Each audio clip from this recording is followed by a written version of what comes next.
Wesh la Startup Nation. J'espère que vous allez très bien. Si vous regardez cette vidéo là, le jour de sa sortie, c'est qu'on est le 26 juillet 2022. Ça veut dire que ça fait 2 ans que Startup au Calme existe. Franchement, merci. Et c'est grâce à vous que Startup au Calme existe toujours aujourd'hui. Après 2 ans donc, je décide enfin de sortir cette vidéo où on fait connaissance tout simplement. L'idée, c'est que je vous raconte l'histoire de Startup au Calme pour que vous compreniez vraiment pourquoi je l'ai fait, comment je l'ai fait. Surtout dans cette vidéo là, je vais vous raconter des secrets que personne connaît sur Startup au Calme. N'oubliez pas de lâcher un petit pouce bleu et de vous abonner si ce n'est pas déjà le cas, que ce soit sur la chaîne Startup au Calme ou la chaîne Le Patron pour le talk show, dont je vais parler d'ailleurs par la suite. Si on ne se connaît pas donc, je m'appelle Adil, j'ai 25 ans, j'ai grandi au Maroc, j'ai passé 19 ans là-bas. Depuis tout petit, j'adorais toujours créer, innover. Et j'ai pu donc monter quelques petits projets par-ci par-là, notamment un patch de jeux vidéo, un PS Morocco d'ailleurs. Aussi une web radio que j'avais à l'époque quand j'étais au collège, c'était très marrant.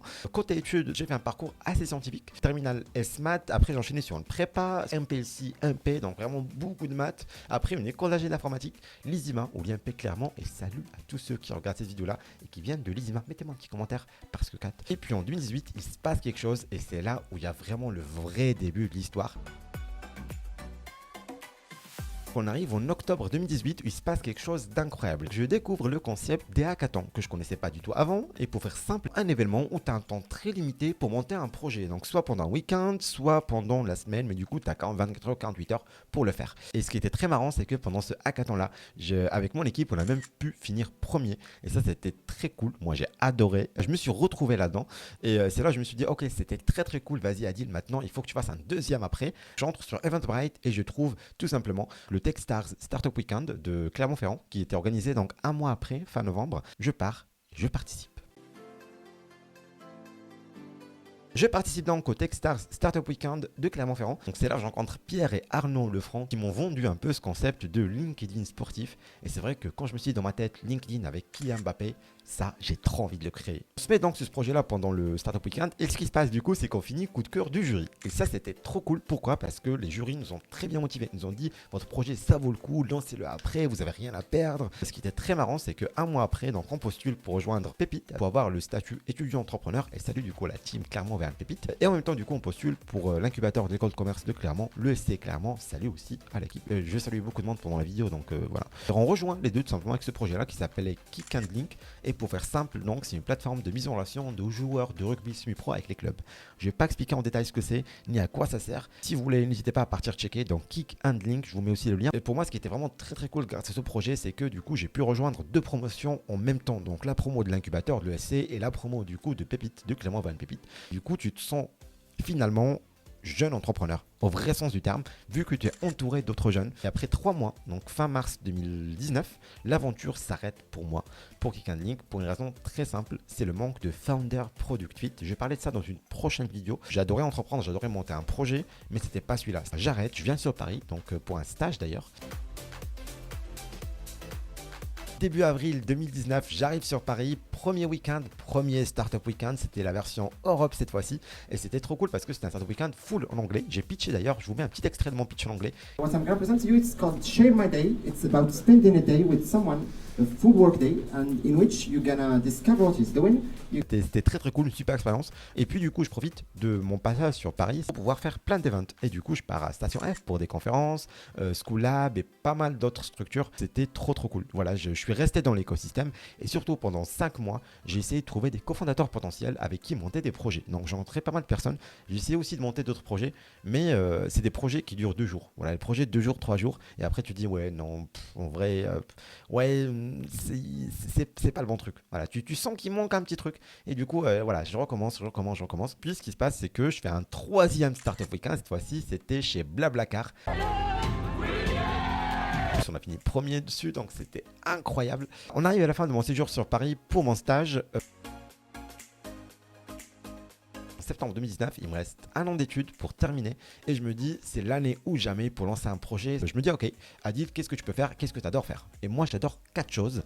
1, j'adore animer, j'ai toujours rêvé d'être animateur radio par exemple. Bon, aujourd'hui je le fais grâce à Startup au Calme, donc ça fait vraiment plaisir. Deuxièmement, j'ai toujours rêvé d'être prof, pas forcément avec la posture qu'on a aujourd'hui du prof, mais à ma manière. Et troisièmement, l'événementiel, l'associatif, ça aussi j'ai adoré depuis tout petit. Et quand tu mélanges un peu les trois, plus tout ce qui est être sur scène aussi, ça j'adore. Si tu mélanges un petit peu les quatre, on tombe sur ce concept de Teen Startup Day. Qu'est-ce que c'est? C'est une journée hackathon qui est dédiée aux collégiens lycéens. L'idée c'est qu'on a un collégien qui vient le matin, qui connaît pas du tout le reste des collégiens qui sont sur place et qui le soir à 17h va prendre le micro, va pitcher en toute confiance devant ses parents, un jury, les invités, voilà, en devant une centaine de personnes. Je l'ai fait donc le 14 mars 2020 avec Desi d'ailleurs, que je tiens à saluer parce qu'elle m'a vraiment aidé sur ce projet. C'était trop cool, une chouette expérience, j'ai adoré. Merci encore à tous les sponsors qui m'ont soutenu. Et ensuite du coup j'essaie de monter pas mal de projets par-ci par-là. Toujours pas d'idée, toujours pas de concept, mais surtout un pain point, donc un point de douleur que moi j'ai senti pour le Teen Startup Day. Et c'est ça ce qui a donné vraiment la naissance de Startup au Calme.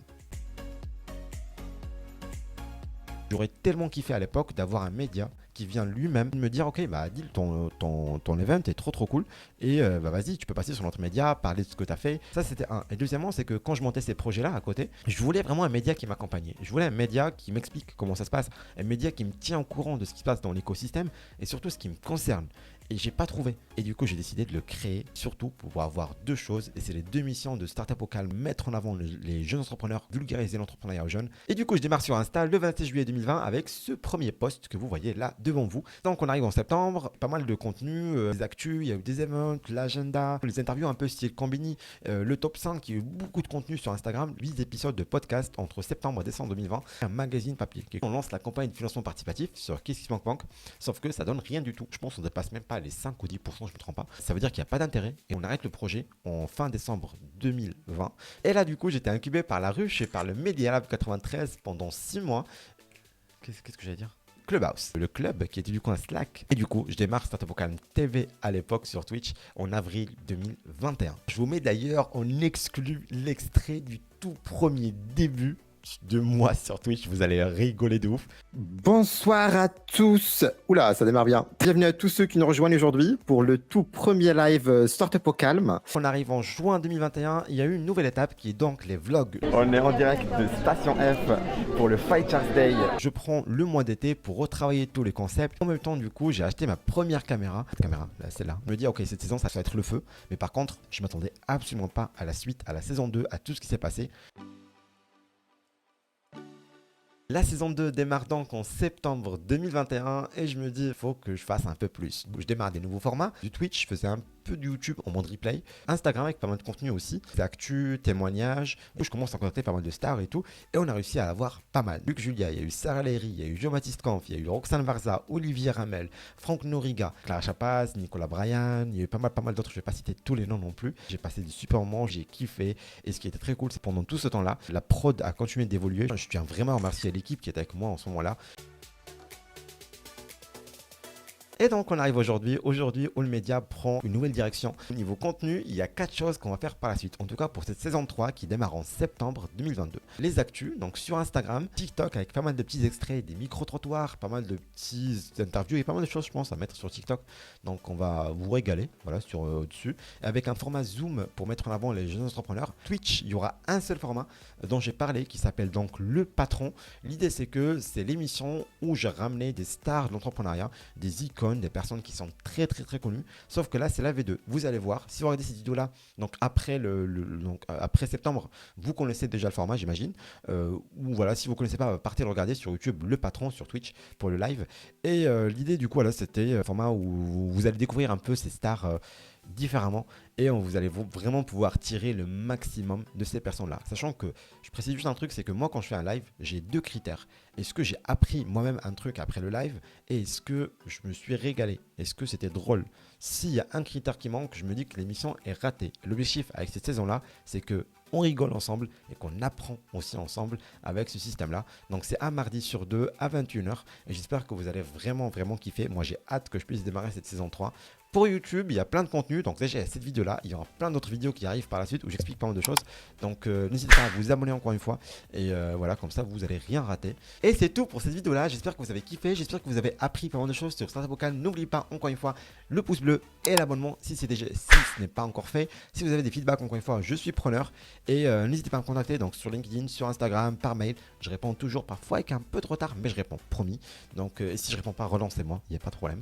Mais en tout cas, voilà, j'espère que cette saison va être très cool avec avec vous, comme d'habitude, et qu'on va pouvoir apprendre beaucoup de choses. Et pour finir, l'objectif vraiment de Startup au Calme, c'est qu'il n'y a pas de recette magique pour lancer une boîte, sinon tout le monde l'aurait fait et tout le monde aurait réussi.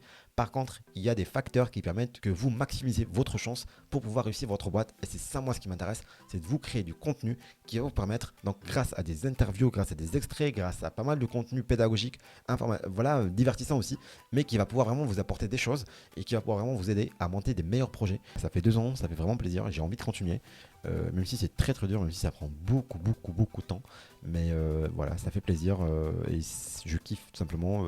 Voilà, aujourd'hui, il y a une nouvelle équipe autour. Merci encore. Et comme le slogan disait à l'époque, vive l'entrepreneuriat et vive les jeunes.